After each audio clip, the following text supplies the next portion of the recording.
Ertu sammála því eins og hefur verið svona sérst á öðrum stöðum hjá Miðflokknum að það eigi að taka niður fána samtakana 78? Eitthvað til sem heitir fáni samtakana 78? Já, regnbogafáninn. Já, það eitt nú regnbogafáninn og annað nú ný útgáfa sem að ég nú ekki eins hrifin af bara vegna þess að mér finnst hún vera, sumir eiga tákn þar og aðrir ekki.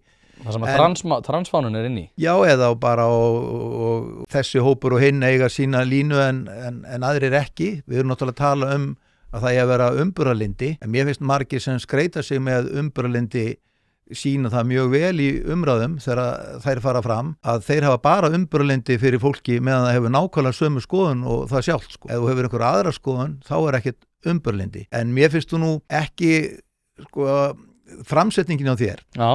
Mér finnst hún svolítið eins og hjá þessum sem að snúa út úr eða svona gagnrýnendum Miðflokksins, sko. Ég ætla ekki að fara að svara einhverri mynd sem að gagnrýnendur Miðflokksins hafa teiknað upp af því hvað Miðflokknum finnst. Ari, þetta bara eitthvað sem að fólk hefur mikið spáð í, að það ekki óeðlilegt að sé ekki bara íslenski fáninn sem að blakti. Við erum með Palestínufánan, við erum með Grænlandsfánan, svo erum við með hinsegifánan, allt annað en íslenski fáninn.